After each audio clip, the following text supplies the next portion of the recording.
یہ بھی غنڈہ گردی کی واضح مثال ہے۔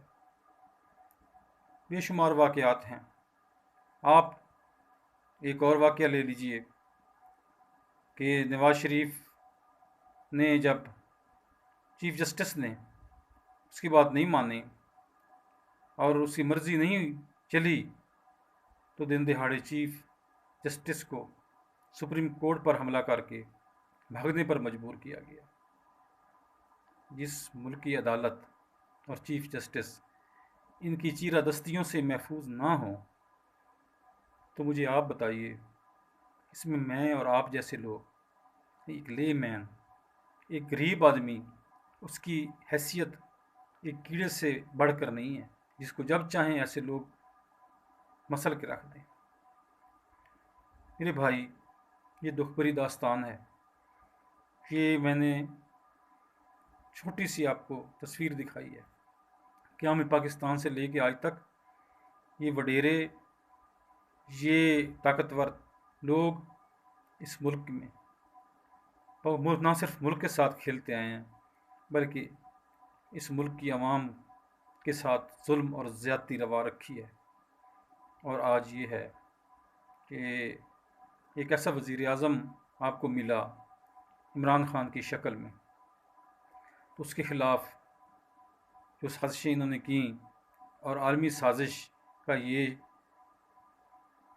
مل کے، عالمی سازش کے ساتھ مل کے اس کا حصہ بن کے جس طرح انہوں نے عمران خان کو آؤٹ کرنے کی کوشش کی وہ آپ کے سامنے ہے۔ یہاں پر اب عدالتیں رات کو 12 بجے اٹھ جاتی ہیں اور عدالتیں کھل جاتی ہیں۔ کیوں؟ کہ یہ طبقہ جس وقت اقتدار میں آ گیا ہے، شہباز شریف، Nawaz Sharif, Zardari and other etcetera, کیونکہ یہ لوگ ایسا مافیا ہیں اور اتنے طاقتور ہو گئے ہیں کہ ان کی نہ صرف فوج پاکستان کے اندر، عدلیہ کے اندر ہر طرف ایسی روٹس بن چکی ہیں کہ یہ بیوروکریٹ اور یہ ایگزیکٹو، یہ یہاں پر تو ان کا حکم چلتا ہے، سارے ان کے غلام ہیں۔ جب یہ راج اور اندھا راج قائم ہو چکا ہو تو ایسے میں امید کی کرن ایک شخص تھا جس کا نام عمران خان تھا، جو عوام کا درد دل میں رکھتا تھا۔ اس شخص نے اس ملک کے لیے، عوام کے لیے درد محسوس کیا اور جہاں تک وہ لڑ سکتا تھا اس نے حالات سے لڑنے کی کوشش کی۔ عالمی مسائل اور مہنگائی کی وجہ سے اس کو مسائل کا سامنا کرنا پڑا، لیکن اس کے باوجود وہ جہاں تک اور جس حد تک جا سکتا تھا اور جس حد تک آپ کو عزت دے سکتا تھا، آپ کو پروٹیکٹ کر سکتا تھا عوام کو، اس نے کیا۔ لیکن آخرکار جب اس قومی مافیا نے، پاکستان کے مافیا نے اور انٹرنیشنل مافیا نے جب دیکھ لیا کہ یہ شخص ہمارے ساتھ نہیں چل سکتا، یہ ہماری امنگوں پر پورا نہیں اتر سکتا، تو اس کے بعد سازشوں کے نتیجے میں اس بندے کو اقتدار سے نکال دیا گیا۔ یہ ایک کہانی ہے۔ اب دوسری کہانی یہاں پہ شروع ہوتی ہے کہ اگر ہم نے آج عمران خان کے حق میں سٹینڈ نہ کیا اور ان کے خلاف کھڑے نہ ہوئے تو پھر کیا ہوگا؟ دیکھو، عمران خان ایک امید کی کرن ہے اور میں اس کی پارٹی میں نہیں ہوں، اس کے باوجود عمران خان کے ساتھ کھڑا ہوں۔ کیوں کھڑا ہوں؟ اس لیے کہ عمران خان نے ایک طرف تو قومی سطح پر اور بین الاقوامی سطح پر پاکستان کا وقار بلند کیا۔ جو کچھ ہم سوچتے تھے، مجھے یاد ہے جب بچپن سے لے کے آج تک جو میں کہتا تھا کہ ہمارے حکمران ایسے ہوں کہ وہ ایسی طاقتور لوگوں کی آنکھوں میں آنکھیں ڈال کر بات کریں، اس شخص نے وہ باتیں کی۔ ہم جو کہتے تھے کہ امریکہ یا عالمی سطح پر پاکستان کا امیج پیش کیا جائے، دہشت گردی کے حوالے سے معاملات کو کلیئر کیا جائے، اس شخص نے وہ کام کیے۔ نبی صلی اللہ علیہ وسلم کی حرمت کے حوالے سے اس شخص نے جو کیا وہ آپ کے سامنے ہے۔ کشمیر کے حوالے سے جو ہم موقف چاہتے تھے کہ انڈیا کے ساتھ تجارت بند ہو جب تک یہ معاملات حل نہیں ہوتے، تو اس نے انڈیا کو جو رسپونڈ کیا، اس سے اچھا رسپونڈ نہیں کیا جا سکتا تھا۔ اس سب کے باوجود آج عمران خان کو اگر حکومت سے نکال دیا گیا ہے تو عوام نے عمران خان کا ساتھ دیا ہے، اور جس طرح آپ لوگ اور ہم سب اس کو رسپونڈ کر رہے ہیں، انشاءاللہ عمران خان ضرور دوبارہ پاور میں آئے گا۔ لیکن اس سے پہلے آپ اپنی آنکھیں کھلی رکھیں کہ یہ جو بدماش ہے، یہ جو گنڈے ہیں، یہ ڈاکو ہیں، یہ چور ہیں، یہ لفظ ان کے لیے بہت کم ہے۔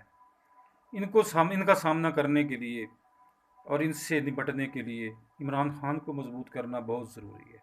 ایسی قوتوں کو مضبوط کرنا بہت ضروری ہے جو پاکستان کی خیر خواہ ہیں۔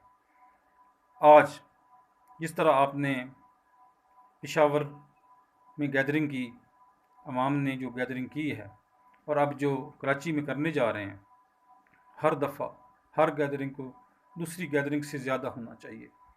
آپ لوگ اس وقت تک نہ بیٹھیں جب تک یہ ظالم، یہ لٹیرے، یہ چور، یہ ڈاکو، یہ سزا یافتہ لوگ اس منظرنامے سے غائب نہیں ہو جاتے۔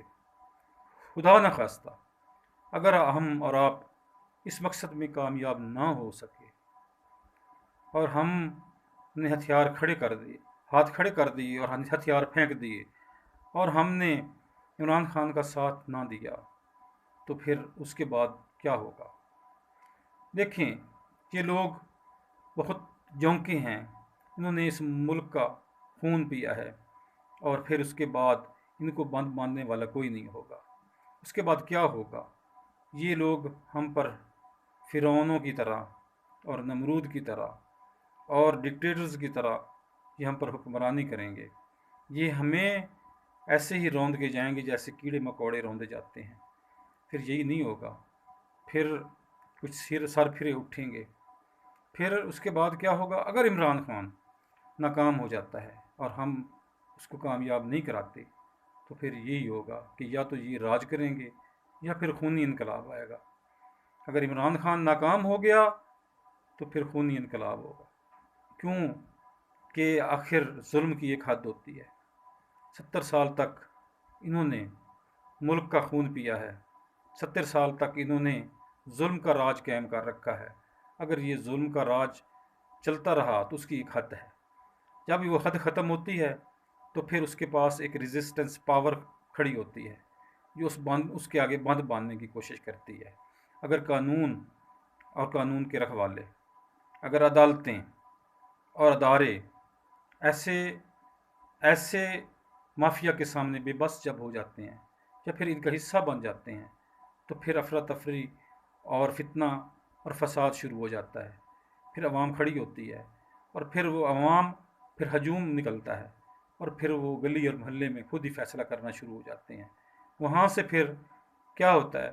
پھر وہاں سے خونی انقلاب برپا ہوتا ہے، کیونکہ اب یہ فیصلہ یہ عدالتوں نے نہیں کرنا بلکہ یہ عوام نے کرنا ہے۔